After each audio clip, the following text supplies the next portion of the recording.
오늘의 토론 주제는 사형집행 부활해야 할까라는 주제로 여러분과 함께 이야기 나눠보겠습니다. 사형집행, 우리나라는 사형 구형은 하지만 집행을 하지 않고 있습니다. 사실상 사형제가 유명무실한데요. 2019년 사형제 논란으로 뜨거운 한 해였습니다. 5월에 남편을 잔인하게 살해한 고유정 사건, 여러분도 알고 계시죠? 네, 또한 화성 연쇄살인범 이춘재, 이것이 또 이슈화 됐습니다. 이 사건 범인으로 잡혀서 억울하게 20년 동안 옥살이를 한 사람이 있었습니다. 만약에 또 이런 흉악범이 있는 반면에 또 20년 동안 옥살이를 한 사람, 그 사람이 만약에 사형 선고를 받고 형장의 이슬로 사라졌다면 억울하게 죽임을 당한 사람이 됐겠죠. 그래서 사형제 집행을 하지 않고 있는 이유이기도 합니다. 우리나라는 현재 국제기구인 국제앰네스티에서 분류한 실질적 사형제 폐지 국가에 속합니다. 법적으로 사형제는 있지만 10년 이상 사형을 집행하지 않은 국가를 대상으로 해서 실질적 사형제 폐지 국가라고 말하고 있는데요. 1997년 12월 31일 기준으로 해서 우리나라에서는 20년 동안 사형 집행이 이루어지지 않았습니다. 오늘의 토론 주제 바로 사형제도의 정당성 여부를 생각함과 함께 이 사형제라는 것이 사회 정의와 관련돼서 생각해 볼 필요가 있습니다. 우선 형벌의 목적 또 효과 면에서 이견이 있습니다. 사형제를 옹호하는 사람들은 사형제의 정의로움을 말합니다. 또 형벌의 목적은 범죄 행위가 심각하고 이에 비례해서 응분의 처벌을 받아야 한다라는 것이 사형제를 옹호하는 사람들의 주장인데요. 스스로 저지른 살인 행위에 대해서는 죽음으로써 책임을 지는 것이 마땅하다고 주장하고 있습니다. 이에 반해서 공리주의, 모든 사람의 이익을 따지는 공리주의에서는요, 형벌의 목적이 응보, 그러니까 잘못했으면 벌을 받아야지 하는 응보가 아니라 사회 전체의 이익을 증진하는 데 있다고 말합니다. 즉, 사형제가 흉악범죄는 어느 정도 예방할 수 있을지 몰라도 범죄자를 교화시켜서 사회 전체의 행복을 증진시키고자 하는 형벌의 본래 목적에는 어긋난다는 주장입니다. 생명권의 측면에서 사형제가 옳은지 생각해 볼 필요가 있는데요. 사형제의 반대측은 아무리 흉악한 살인범이라 할지라도 한 인간의 생명을 함부로 박탈할 수는 없다는 그런 주장을 하고 있습니다. 또 오판으로 인해서 무고한 생명이 침해될 수 있다고 지적하고 있죠. 이에 대해서 찬성 측은 가해자의 생명권을 피해자의 생명권보다 우선시하는 것이 부적절하다고 보고 있습니다. 현재 형벌 목적과 효과 측면에서는 사형제를 찬성하는 입장인 반면에 생명권, 인간에게는 누구나 하늘에서 기본적으로 받은 생명권이 있다라고 보는 측면에서는 반대쪽 입장이 우세하다고 볼 수 있습니다. 자, 그러면 이제 사형 집행 부활해야 하는지, 20년 동안 우리는 사형제 집행하지 않았는데 정말 집행을 해야 하는지에 대해서 찬성과 반대 이야기 나눠보겠습니다. 네, 토론하기 전에 생각해 봅시다. 네, 토론하기 전에 사회에서 일어나는 범죄 누구의 잘못일까요? 사회에서 일어나는 범죄가 개인의 잘못이라고 생각하십니까? 아니면 이 개인이 잘못할 수밖에 없는 사회 구조적인 문제 때문이라고 생각하십니까? 미국에 보면 홈리스, 그러니까 집이 없는 사람들이 많습니다. 그게 코로나로 인해서 실업률이 증가하고요. 또 월세를 내지 못하니까 그 사람들이 집에서 쫓겨나게 됩니다. 그런데 이제 이 사람들이 갈 곳이 없으니까 이렇게 천막 쳐놓고 이제 거리에서 이제 지내다가 또 이제 먹을 게 없고 하니까 뭔가를 훔친다던가 또 결국에는 여러 가지 안 좋은 문제들이 생겨나죠. 그러면 그것은 개인의 어떤 무능한 개인의 잘못인가요? 아니면 사회 구조적인 잘못일까요? 여러분은 어떤 쪽이라고 생각하십니까? 두 번째입니다. 살인범의 생명권 존중해 줘야 하는 것일까요? 우리는 지난번에 흉악범죄자 신상 공개해야 한다라는 주제로 토론을 해봤습니다. 그렇다면 이 살인범, 연쇄살인범이라든가 이런 사람들 사형을 구형받죠. 네, 구형이라 함은 그 검사가 꽝꽝꽝 사형해 주십시오 라고 네, 구하는 겁니다. 네, 형벌을. 그래서 구형이라고 합니다. 네, 살인범의 생명권 존중해줘야 될까요? 네, 세 번째입니다. 사형제는 정의로운 제도일까요? 사형제. 네, 여러분들은 사형제에 대해서 어떻게 생각하십니까? 자, 이렇게 생각한 이유는 무엇입니까? 또 사형 집행 20년 동안 우리나라는 사형제를 집행하지 않아서 사실상 사형제를 폐지한 것과 같다라는 말을 했었죠. 앞에서. 사형 집행에 대해서 여러분은 어떻게 생각하십니까? 집행 부활해야 한다에 대한 찬성 측 첫 번째 의견입니다.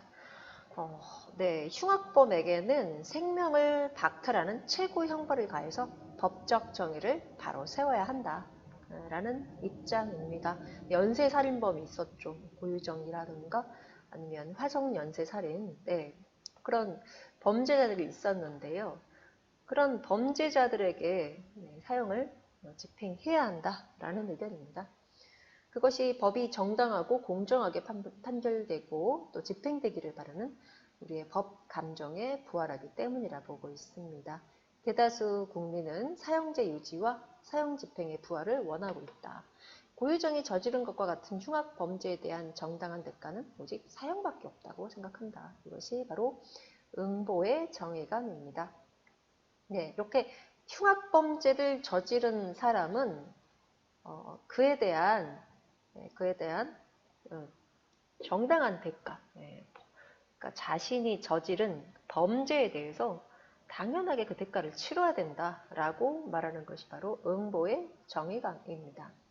피해자가 받은 만큼의 고통을 가해자에게도 되돌려 주어야 진정한 의미의 정의가 실현된다고 보는 입장입니다. 또 생명권을 침해한 살인죄에 대한 공정한 대가는 사형 외에는 없다는 것이죠. 한마디로 말해서 사형제는 생명에는 생명이라는 응보의 정의감이 근거하고 있습니다. 이는 동양이건 서양이건 형벌의 가장 기본적인 원칙인데요. 그 함무라이 법전 같은 데서도 말하고 있습니다. 사람은 죽인 자는 죽음에 처해야 한다. 네, 그리고 우리나라 헌법재판소 역시 응보가 형벌에 부합된다는 이유를 들어서 사형제를 인정하고 있습니다. 결국 사형제는 정의를 실현하기 위해서 공권력을 공정하게 행사하려는 제도이다. 만약 가해자에게 피해자가 당한 만큼의 벌을 주지 않으면 피해자와 그 가족의 억울함은 달랠 수가 없다. 따라서 사형제는 반드시 유지되어야 하며 사형 집행 또한 당연히 부활해야 된다고 보고 있습니다. 지난 20년 동안 사형제가 유지되고 사형 선고도 계속되고 있는데 유독 사형 집행만 하지 않는 것은 납득하기가 어렵다고 보고 있어요. 법과 정의의 이름으로 영원히 사회에서 격리할 목적으로 사형을 선고해놓고 막상 집행하지 않는다면 결코 정의는 실현될 수 없다라고 보고 있습니다. 그래서 전국에 2019년에 이제 조사했던 건데요. 전국에 19세 이상 성인 남녀 1,020명을 대상으로 해서 사형제를 유지해야 하느냐, 또 그 중에 집행하는 거에 대해서 찬성하느냐, 반대하느냐에 대해서 이렇게 여론조사를 했더니 사형제를 유지해야 된다는 입장이 반대하는 입장에 비해서 57.1%, 그 다음에 또 유지하는 사람들 중에서는 집행을 부활한다는 쪽이 66.8%로 높게 나타났다는 겁니다. 네, 그 다음 찬성 측 두 번째 의견을 한번 들어보도록 합시다. 사형제는 범죄 예방의 필수 요소다. 범죄 예방을 위해서. 네. 아까 응보의 대가를 치르게 해야 된다. 네. 죄를 짓으면 벌을 받아야 된다는 것이 응보의 정의였죠. 이거는 범죄 예방의 필수 요소이다. 만약에 사형을 집행하지 않는다면 범죄 예방이 되지 않을 거라는 거죠. 네, 흉악범의 인권도 똑같이 중요하다고 해서 사형제를 폐지하는 것은 말이 되지 않는다라고 생각하죠. 타인의 생명을 해친 살인범의 생명권까지 무조건 보호하는 것은 옳지 않다. 사형제 존폐를 논할 때 가장 중요한 기본이 되는 것은 가해자의 인권이 아니라 모든 국민의 안전이다. 우선 사형제는 흉악범을 사회로부터 영구히 격리해서 재범 가능성을 원천적으로 봉쇄하는 제도다. 이로써 사회의 안녕과 질서를 확실히 보장한다고 보고 있습니다. 사형제의 중요한 역할이 바로 사회의 안정과 질서를 유지한다는 것이죠. 만약에 잔인무도한 범죄 예방하기 위해서 사형제 하지 않으면 집행하지 어떻게 되겠냐라고 말하고 있는 거예요. 사형을 실제로 집행하는 것이 중요하다. 만약에 사형제가 존재해도 실제로 사형이 집행되지 않으면 계속해서 잔혹한 범죄가 이어질 가능성이 높다. 또 국민의 안전이 위협받을 수 있고 불안감을 조성할 수 있을 것이다. 또 목숨을 전혀 보장할 수 없는 상황이 유지되어야 극악무도한 범죄에 대한 사회적 경각심을 일으켜 세울 수 있다고 말하고 있어요. 한마디로 사형 집행은 범죄를 예방하기 위한 필수 요소다. 종신형, 죽을 때까지 감옥에 가둬놓는 것, 그것은 대안이 될 수 있다는 것입니다. 또 종신형은 경제적인 측면에서도 많은 문제점을 안고 있다. 사실상 종신형을 살고 있는 사용자들을 위해 막대한 돈이 낭비되고 있다. 국민의 세금을 범죄자의 생명을 연장하는 데 쓰이고 있고, 또 국민의 세금은 범죄자가 아니라 피해자와 그의 가족 그리고 국민을 위해 쓰여져야 된다. 따라서 사형 집행은 반드시 부활해야 된다라고 주장하고 있어요. 사형수 관리에 드는 비용입니다. 현재 사형수 총 56명이고 1인당 약 241만 원. 네. 그 다음에 사형수들은 독방을 쓰고 다른 노역도 하지 않아서 일반 수감자들보다 비용도 더 많이 든다고 하고 있네요. 본인이 원하면 노역을 할 수 있대요. 그래서 연간 1억 3,500만 원의 예산이 사형수에게 쓰인다고 법무부 자료 제시하고 있습니다. 여기까지 해서 사형 집행해야 한다, 사형제 집행해야 한다, 찬성 측 의견 들어봤습니다. 집행해야 된다는 데 대해서 반대 의견입니다. 사형제는 인간의 존엄성을 침해하는 또 다른 살인이다. 국제사회도 사실상 사형제를 폐지하고 있다. 따라서 사형제 집행해서는 안 된다라고 주장을 하고 있네요. 네. 사형제가 실제로 정의로운 제도이냐? 프랑스의 빅토르 위고 굉장히 유명한 소설가죠. 레미제라블. 네. 여러분들 장발장이라고 들어봤죠? 네, 레미제라블 안에 들어가 있는 내용이죠. 야만의 상징이라고 질타한 시기 19세기입니다. 지금은 유럽연합이 모든 국가의 사형제 폐지를 촉구하고 있다. 또 사형제 폐지를 거부할 수도 또 거스를 수도 없는 시대적인 흐름이다. 이 상황에 사형 집행을 주장하는 것은 시대착오이다. 국제사회는 사실상 사형제를 폐지하는 방향으로 가고 있고 우리나라도 마찬가지다. 헌법재판소는 여전히 사형제 인정하고 있지만 사형제의 찬반 비율은 헌법재판소에서 96년 7대2에서 2010년에는 5대4로 그 격차가 많이 줄어들어 점차 폐지 쪽으로 여론이 움직이고 있다. 사형제 폐지는 왜 시대적인 흐름일까 생각해보면 사형제는 생명권을 침해하는 제도이기 때문이다. 1997년 국제 엠네스티가 무조건적인 사형 폐지 운동을 시작했습니다.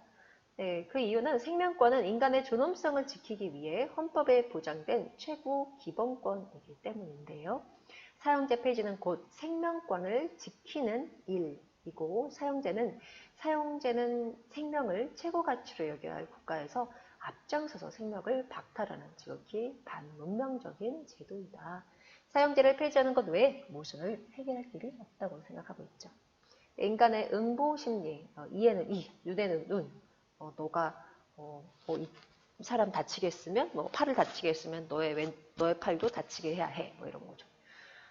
다른 사람의 눈을 다치게 했으면 너의 눈도 다치게 해야 돼. 이런 응보 심리 내세워서 사형제의 필요성을 주장하는 건 그럴듯하지만 옳지 않다고 보고 있습니다.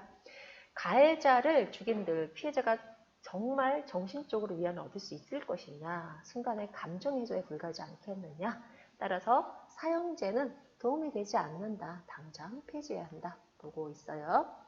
사형제 폐지 국가에 대한 거, 그 다음에 사형제를 유지하는 국가 나와 있는데요. 국제 엠네스티가 조사한 자료입니다. 2018년에. 그래서 사형제 폐지 국가는 사형제는 없습니다. 사형제 없는 국가 106개국이고 또 10년 동안 사형 집행이 없는 나라도 36개국입니다. 대신에 사형제 유지하는 국가, 사형제와 사형 집행이 있는 나라는 56개국입니다. 보통 이렇게 사형제가 유지되거나 또 사형제를 집행하는 나라들을 인권이 좀 낮지 않느냐라고 국제 엠네스티는 보고 있습니다. 자, 이제 반대측 의견을 봅시다. 사형제 집행한다고 해서 범죄들이 줄어들지 않는다. 사형제는 한계를 가지고 있는 제도다라고 보고 있네요. 사형 집행이 흉악범죄를 줄여준다는 생각은 사형제와 관련된 큰 오해이다. 우리나라에서 마지막으로 사형 집행이 이루어졌을 때 1997년에 살인사건이 789건이나 발생하자 23명의 사형제를 한꺼번에 처형했다. 하지만 1998년에 일어난 살인범죄는 966건으로 오히려 177건이나 늘었다. 즉 사형제를 집행한다고 해서 반드시 범죄율이 줄어들지 않는다고 보고 있어요. 사실 1998년도에는요. 우리나라에 IMF가 있었습니다. 경제 위기로 인해서 사실 많은 사람이 직장을 잃고요. 막 자살하는 사람도 굉장히 많았어요. 근데 그런 1998년에 어떤 특이한 그런 사회 구조적인 문제도 있었죠. 사실 범죄는 빈부격차의 심화 등 사회 구조에서 비롯되는 경우가 많다. 우리나라에서는 1997년부터 2007년까지 10년 동안 흉악범죄가 2배 이상 급증했다. IMF 위기 이후 살기가 매우 힘들어지면서 자살률도 세계 1위에 올라왔고 또 막막한 사회 현실에서 많은 사회적 약자들이 범죄와 자살을 선택했다. 모든 비난의 화살을 개인에게 돌리고 사회적 책임을 외면한다면 흉악범죄의 재발은 막을 수 없다. 사형수 대부분은 소외와 억압 심리가 누적된 사람들과 진심으로 대해준다면 점점 인간다움을 되찾는다고 한다. 그들의 범죄 행위를 무조건 용서하자는 게 아니라 인간다움을 회복할 수 있도록 국가나 사회가 나서야만 흉악범죄의 근본적인 원인을 밝히고 범죄를 줄여갈 수 있다. 한편 사형제의 문제점은 여기서 그치지 않는다. 만약에 억울한 죽음을 낳는다면 어떻게 될 것이냐. 재판에서 오판 사례도 있다.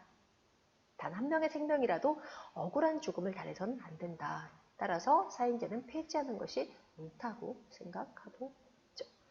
네, 그래서 지금 흉악범죄 발생 건수가 나와 있는데요. 1967년부터 2019년까지 보니까 흉악범죄는 계속 이렇게 증가하고 있습니다.